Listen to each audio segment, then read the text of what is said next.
Suatu kewajiban. Ya. Apa sih alasannya? Yuk kita lihat An-Nisa ayat 14. Ayat 13 dan 14 ya. Ya. Di situ muncul 13. Coba baca ayat 13 dulu. Satu orang.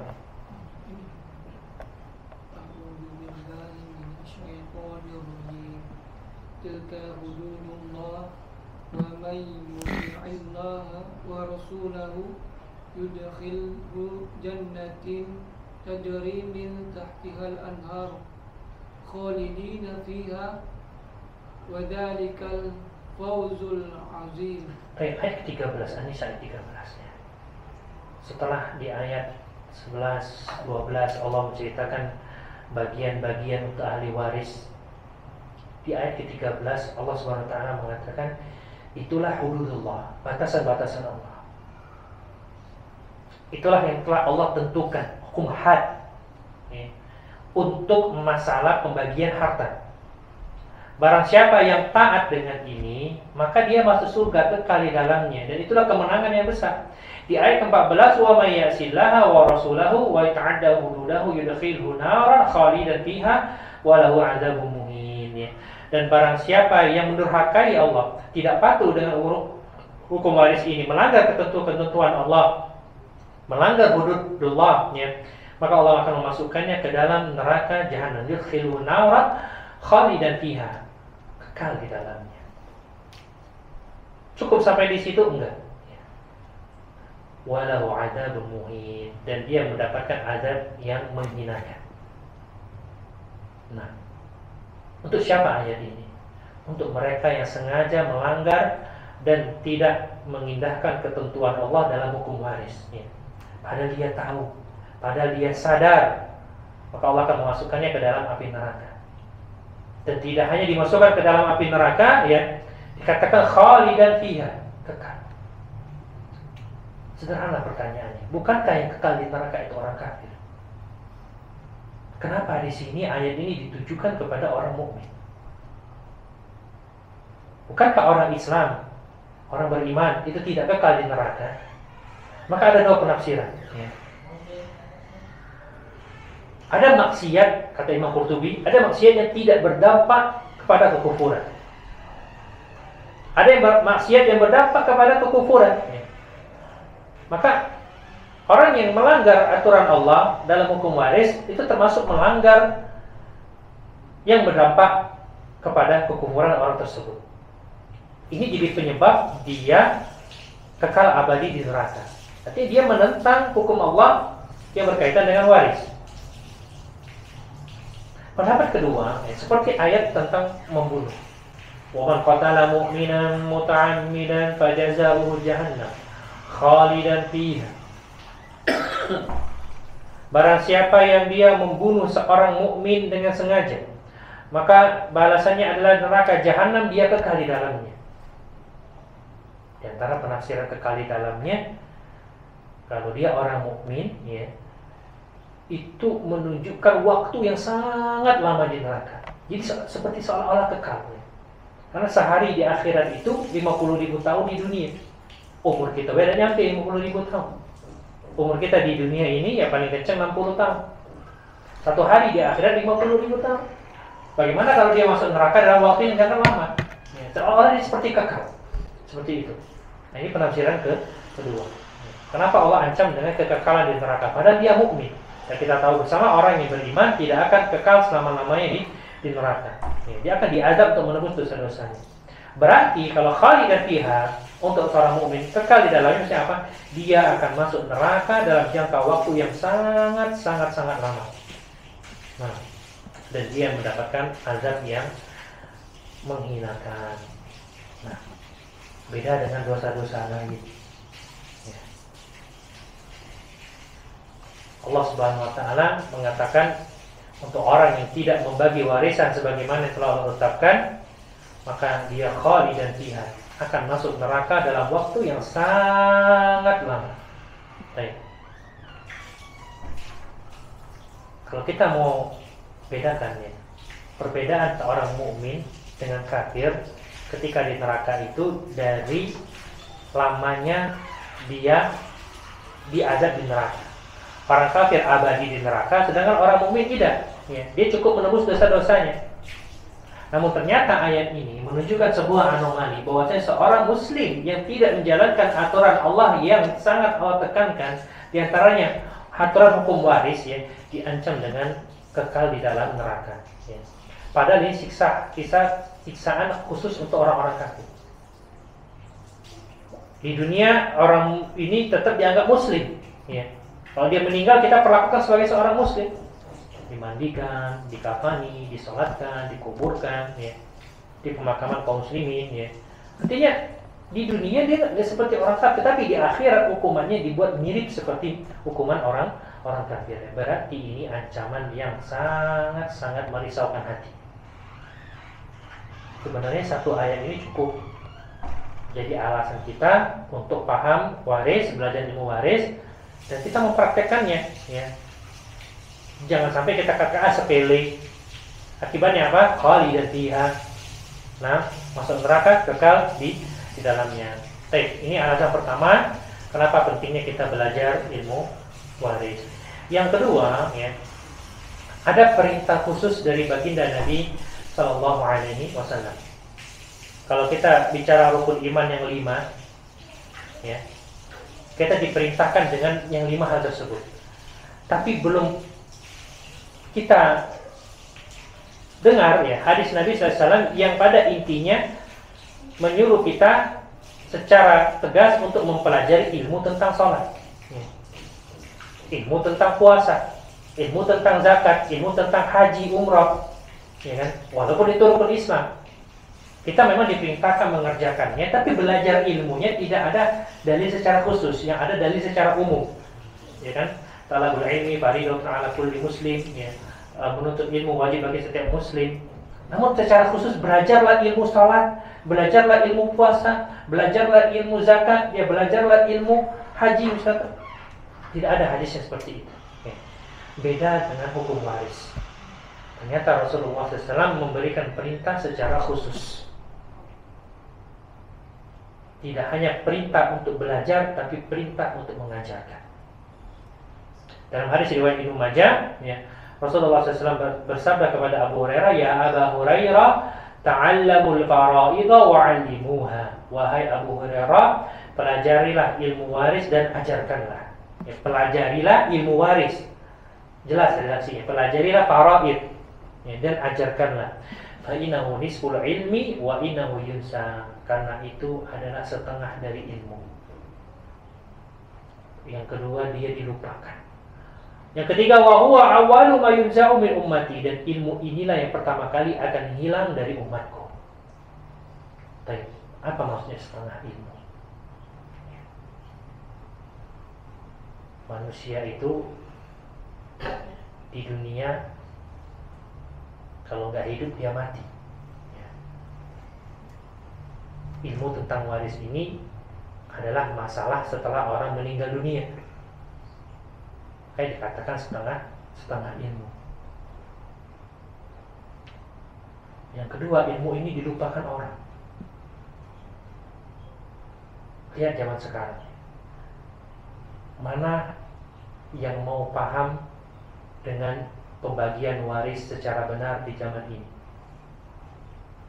Mayoritas kaum muslimin sudah melupakannya. Mereka berdalih dengan harus adil, sama rata. Pada jelas di An-Nisa ayat 13-14 telah memberikan contoh, telah memberikan ancaman, telah memberikan petunjuk, ya, untuk kita menjalankan ilmu waris sesuai dengan ketentuan Allah Subhanahu wa taala. Tapi banyak umat Islam melupakan. Karena masalah pembagian harta ini, ya, sami'na wa ata'na. Ini perintah Allah, Allah yang langsung bagikan. An-Nisa ayat 11-12, ya kan? Allah yang sudah tentukan, ya kan? Makanya Allah ancam di ayat ke-14, barang siapa yang melanggar di sini dan sengaja menentangnya, maka dia di neraka jahanam kekal selamanya, dapat azab yang memilukan, ya, azab yang pedih.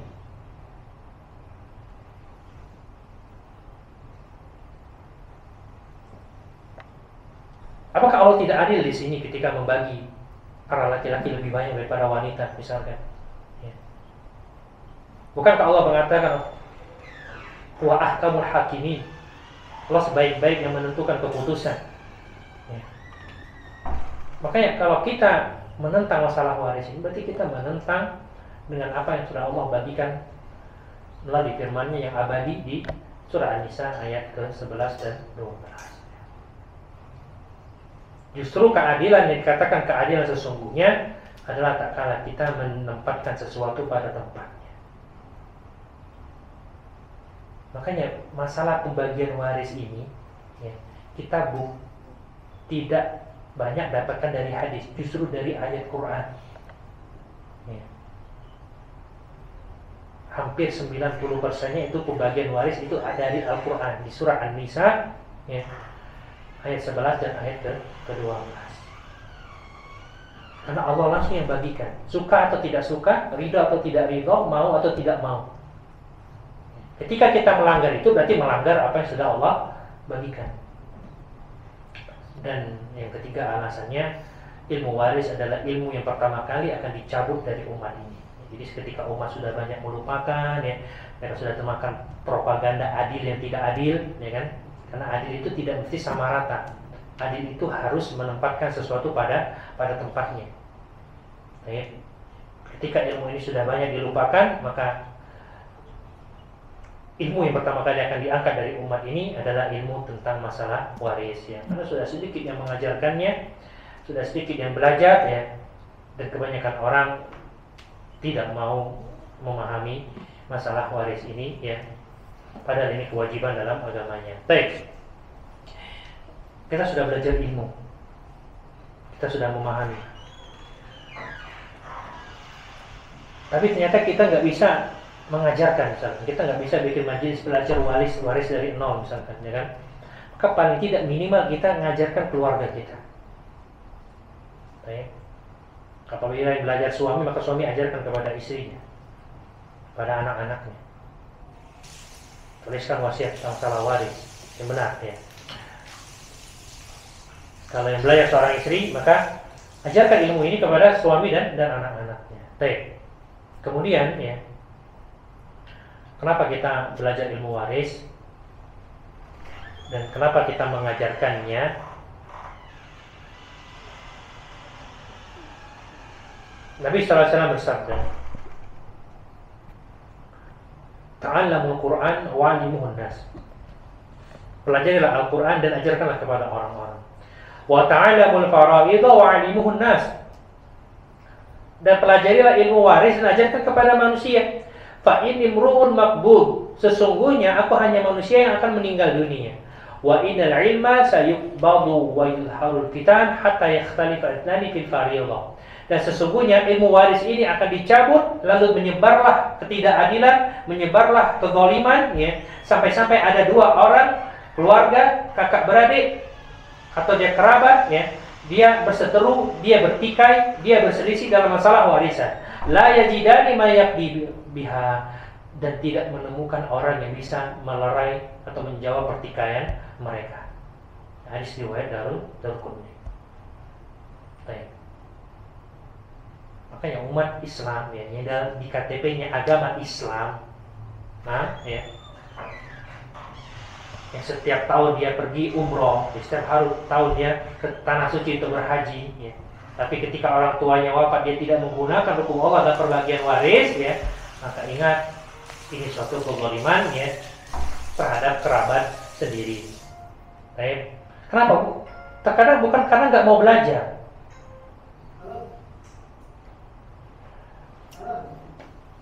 Terkadang di tempat tersebut tidak ada orang yang bisa mengajarkan masalah waris tersebut, karena ilmu telah diangkat di tempat tersebut. Tidak bisa menemukan orang yang bisa menghitung warisan secara syar'i. Ya.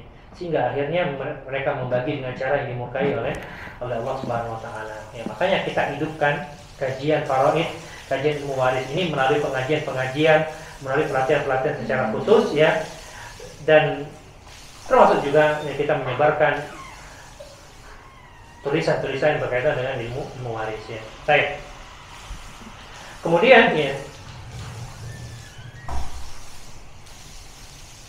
Alasan yang berikutnya, kenapa kita belajar ilmu waris? Nabi sallallahu alaihi wasallam mengatakan dari Umar bin Khattab annahu kana yaqul. Umar bin Khattab mengatakan, ini bukan sabda Nabi tapi perkataan Umar bin Khattab, ta'allamul fara'id kama tata'allamun al-Qur'an. Kalian itu belajarlah ilmu waris sebagaimana kalian belajar Quran. Belajar Quran penting. Belajar Quran itu tafsirnya, tahsinnya, tajwidnya, ya kan? Hukum-hukumnya, ahkamul Quran. Belajar faedah-faedah dari kisahnya. Baik. Di negeri Islam belajar Quran itu sejak masih kecil. Sudah diajarkan alif ba ta jim ha o. Baik. Tapi ilmu waris ya, kadang dari kecil sampai orang meninggal gak pernah diajarkan. Kenapa orang begitu sedikit perhatian dengan ilmu ini? Padahal Umar bin Khattab ya mengajarkan ta'allamul fara'id, pelajarilah ilmu waris. Baik. Bahkan dibuka rumah-rumah yang khusus mengajarkan Al-Quran, rumah tahfiz ya, ada pelajaran tahsin Al-Quran. Ya, kenapa tidak ada pelajaran tahsin ilmu fara'id? Ya. Kenapa tidak ada pelajaran untuk memahami ilmu waris dengan benar? Tidak ada kelas khusus seperti itu. Kak, ini perlu kita perhatikan ya, karena begitu para salaf memperhatikan ilmu ini. Nah, karena masih sedikit orang yang memperhatikan ilmu ini, dan bahkan kalau ada yang diingatkan mereka tidak terima. Ya. Sehingga ya sekali lagi belajar ilmu waris ini oleh Umar bin Khattab itu sejajar dengan belajar Al-Quran. Seharusnya dari kecil itu sudah diajarkan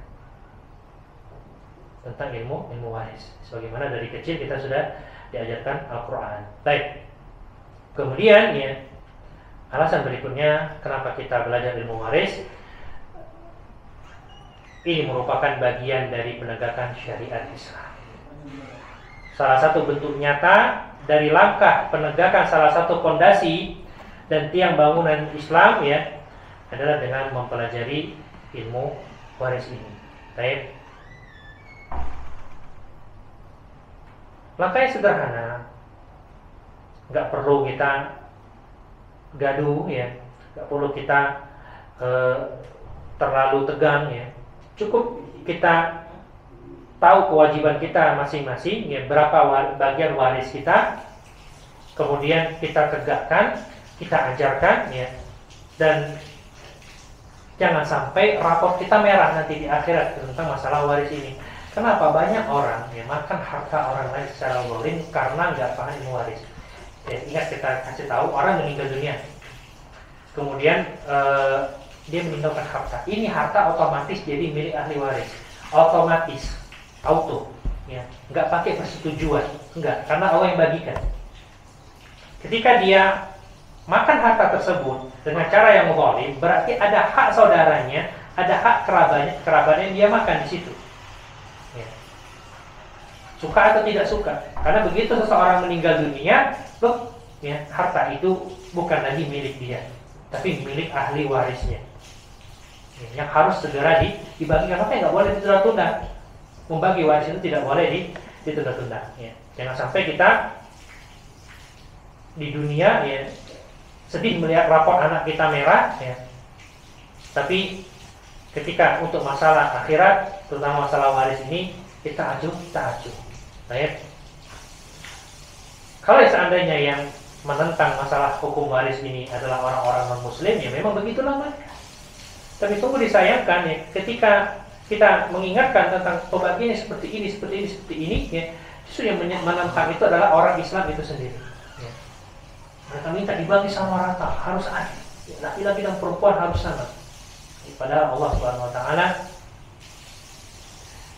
telah mengatakan ya, lil rijali nasibu lima tarakal walidani wal aqrabun wal nisa'i nasibu lima tarakal walidani wal aqrabun, semuanya ada bagian masing-masing. Ya. Baik. Lidzakari mithlu hadzal unthayain, untuk seorang laki-laki itu sama dengan dua orang wanita bagiannya. Enggak sama. Ya, ingat, adil tidak harus sama. Kenapa giliran masalah harta, masalah yang enak-enak harus sama. Tapi giliran yang nggak enak ya, itu tugas laki-laki. Yang berat-berat itu tugas laki-laki. Kenapa tidak dikatakan harus sama? Ya kan? Makanya ya, adil itu sekali lagi, enak dan enak harus menempatkan posisi pada tempatnya. Itu namanya suatu keadilan. Baik ya. Jamaah rahimani wa rahimakumullah, ini pembukaan ya kenapa pentingnya kita belajar ilmu waris ya. Yang pasti An-Nisa ayat 7 sudah membaginya sedikit atau banyak ya. An-Nisa ayat 11 12 itu sudah ada bagian-bagiannya.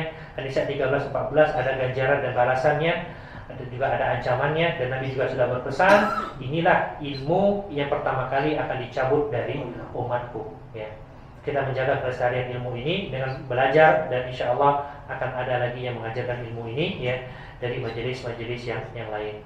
Hadza wallahu a'lam bishawab, ini bisa disampaikan.